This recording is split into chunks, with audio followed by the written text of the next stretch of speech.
GDP growth. All right, so 2014-15, well, we'll see how it pans out. Right now, the RBI governor seems to be focused more on taming the inflation a little bit more rather than giving a big push to growth. In fact, his belief is that you control the inflation, growth will come back. Meanwhile, with one hand, let's say for the industry, he's taketh, but with the other, he's also giveth a bit.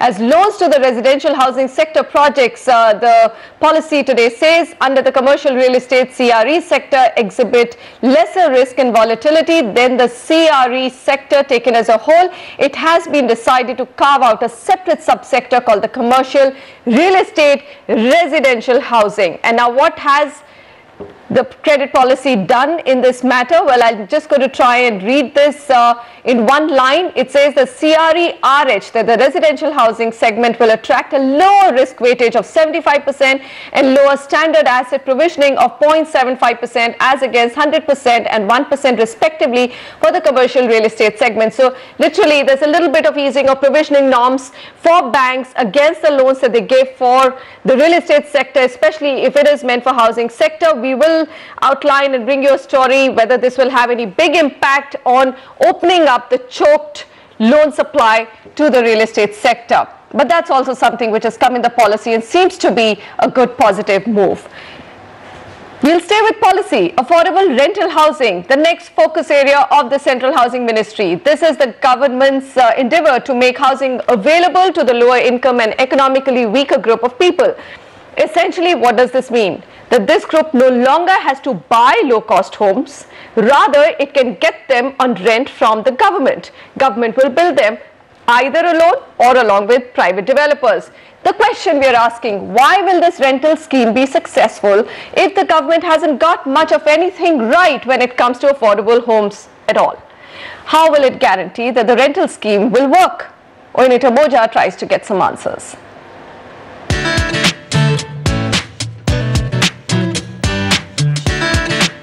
The new buzzword in the corridors of the Housing Ministry is affordable rental housing.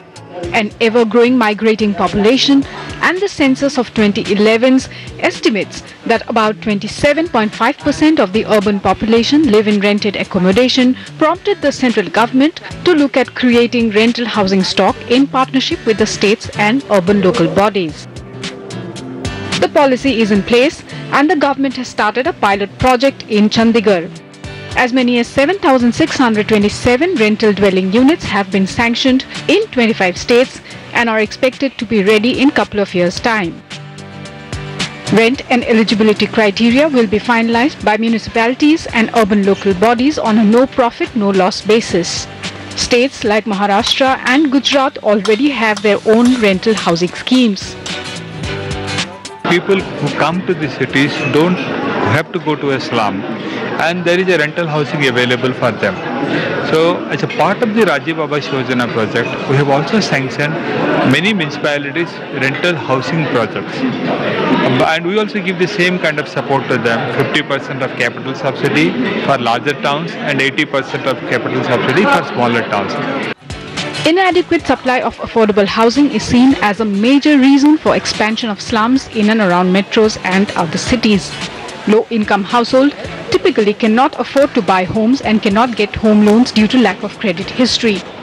Smaller monthly rent payments suit their variable income profile, and therefore experts see this initiative of the government as a step in the right direction. This is expected to be beneficial for the government too, because subsidy outlays for rental housing such as on rental allowances are lower than subsidizing house ownership, and the housing asset remains with government, so it can be used by multiple households over time.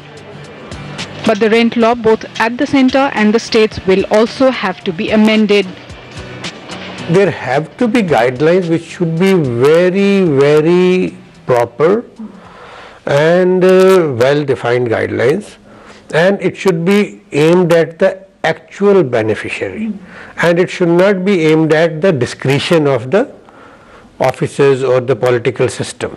Given the magnitude of the housing problem, experts suggest private players, including landlords active in the low-income rental housing space, should be incentivized. In New Delhi, Navin Raheja, NDTV. So strong case for rental affordable housing. Let's delve into the subject a little bit more. Navin.